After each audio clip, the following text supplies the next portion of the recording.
A police officer mocked a young black boy when he said his mom was in the special forces.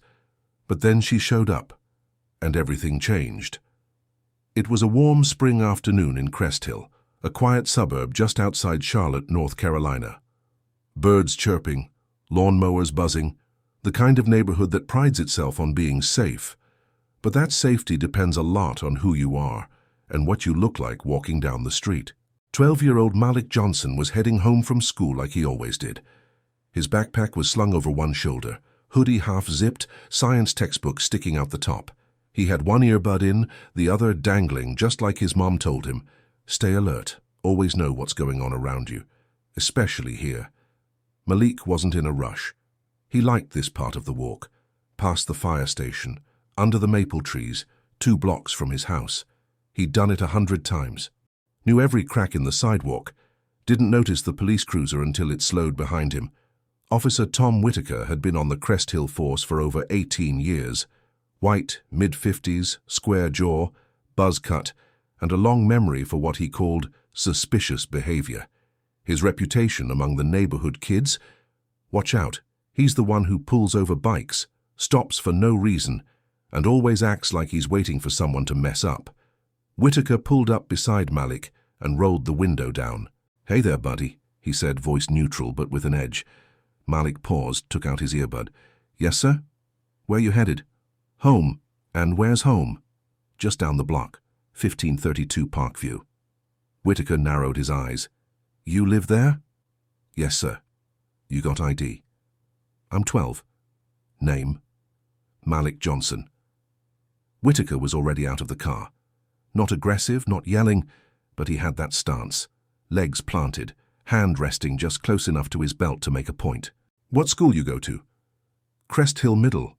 "You cut today?" "No, sir, just got out." Whitaker looked him up and down. "Parents home?" "No, my mom's at work." "And what does she do?" Malik straightened his shoulders. "She's in the military, special forces." Whitaker blinked, then laughed. "Special forces," he repeated, loud enough for the neighbors to hear. "Kid, you watching too many movies?" Malik didn't respond, just stared back. "Let me guess, Margie, she's on a secret mission today." "No," Malik said quietly. "She's coming home." Whitaker smirked. "Right, and I'm an astronaut." He told Malik to sit on the curb, said it was just a routine check. But the tone had shifted. This wasn't about concern. This was about control. Malik sat, hands on his knees, backpack still on. Whitaker stood over him, radioed in a vague, Code 6, then asked more questions. Same ones, different order. He wasn't looking for answers. He was looking for cracks. Across the street, Mrs. Conway stepped out onto her porch. She knew Malik. Nice kid, polite. She'd seen him walk past her house for years. She also knew Whitaker, had seen this before. She pulled out her phone, started recording. Malik tried calling his mom. No answer. Tried again. Straight to voicemail. Whitaker chuckled under his breath. Guess she's real busy saving the world. 15 minutes passed. No incident. No new information. Just a boy on the sidewalk and a cop who refused to admit he'd made a mistake. Then, at 4:11 p.m., a black Chevy Suburban turned the corner. Government plates, tinted windows. It slowed behind the squad car and came to a quiet stop. The door opened, and what stepped out changed everything. Combat boots, army fatigues, beret tucked into her shoulder strap, bronze skin glinting under the sun, posture like steel. Staff Sergeant Alicia Johnson, U.S. Army, Special Operations Command. She didn't walk fast. She didn't raise her voice. She moved like someone used to commanding respect the second she stepped into a room or onto a battlefield. "Malik," she called. He looked up, relief flooding his face. She turned to Whitaker. "Is there a reason my son is sitting on the ground?" Whitaker blinked, tried to find his footing. "Ma'am, I was just—" "He told you who he was. He told you where he lives. And you put him on the curb." "I was just doing my job." "No, you were profiling a child," Whitaker tried to explain. "Something about verifying identity and neighborhood reports, but the words fell flat. She stepped closer, reached into her vest pocket, slow, calm, and pulled out her military ID. Staff Sergeant Alicia Johnson, active duty, Special Forces, 16 years of service, 4 deployments. More courage in one hand than Whitaker had in his whole body. "You mocked my son," she said. "You made him feel small, because you didn't think someone like me could be his mother. I didn't mean you did, and now it's on camera." Because Mrs. Conway was still filming, so were 2 teenagers down the street, and one of them, already uploading to Twitter. What started as a quiet power trip was about to become a very public mistake. And for Officer Whitaker, this wasn't going away. By 6:12 p.m., the video had over 38,000 views on Twitter. By 8 hours, it was on TikTok, Instagram, and 2 Reddit threads. By midnight, it had crossed 1 million. The caption was simple. "Cop laughs at black kid for saying his mum's in Special Forces until she shows up." And the internet? It didn't hold back. The clip was short, just under 3 minutes, but it had everything. The laughter, the disbelief, the humiliation. And then the silence when Staff Sergeant Alicia Johnson stepped out of that Suburban like a storm wrapped in calm.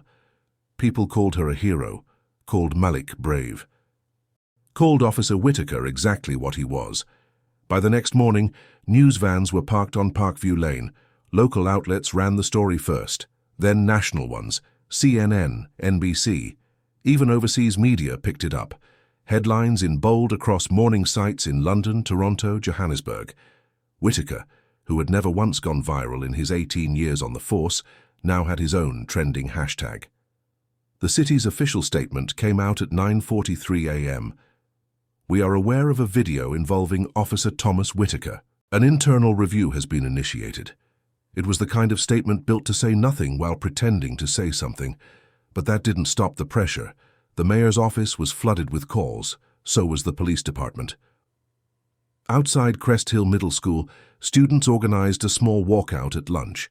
They held signs that read, "Believe black kids," and "Our moms are warriors too." Inside the Johnson home, things weren't nearly as loud. Malik was shaken. Not just because of what happened, but because of how many people had seen it. "It's weird," he told his mom over breakfast. "Like, the whole world's watching now." She nodded. "Let them." Alicia Johnson hadn't planned to speak publicly. She wasn't the kind to chase cameras. Her job required silence, discipline, control. But after what happened, and the way people responded, staying silent didn't feel like strength anymore. So she spoke. At a press conference 2 days later, standing on the steps of Crest Hill City Hall, she faced a dozen microphones and said clearly, "My son was mocked and treated like a liar because of who he is. I don't wear this uniform so my child can be profiled in his own neighborhood. I wear it because I believe in protecting people, all people, not just the ones who look like they belong. This isn't about one cop. It's about the system that trains him to think black kids can't tell the truth." The crowd clapped. Some cried. The video of her speech racked up more views than the original confrontation. Whitaker, meanwhile, was placed on administrative leave. Then, less than a week later, he resigned. No apology, no statement, just silence. The kind that comes when your armor finally cracks and the truth spills out for everyone to see. But this story wasn't just about punishment. It was about power and what happens when it's finally challenged. Malik started receiving letters. Hundreds of them, from kids around the country. One wrote, "My dad's in the army too, people never believe me either, but now I show them your video." Another, "You're not just a kid, you're proof." Crest Hill PD issued a revised training policy within the month. The City Council passed new guidelines for stop-and-question procedures. Not enough, not a fix, but something. And Malik? He asked his mom if he could enroll in martial arts, not to fight, to stand taller. In a follow-up interview with a local station, he said, "I used to feel like maybe I shouldn't talk about what my mom does, like people wouldn't believe me. But now I know. That's not on me. That's on them." As for Alicia, she went back to work 2 weeks later, quietly, without ceremony. The cameras faded, the street cleared. But something in Crest Hill had changed. Not because of a press release, not because of a trending hashtag, but because a boy told the truth. A cop laughed, and a mother walked out of that SUV with her boots laced, her head high, and the full weight of her dignity worn like armor. If you made it to the end of this story, thank you. And if you believe stories like this deserve to be seen and heard, don't forget to like, share, and subscribe, because this isn't the last time someone gets underestimated. But maybe it's the last time they walk away without consequences.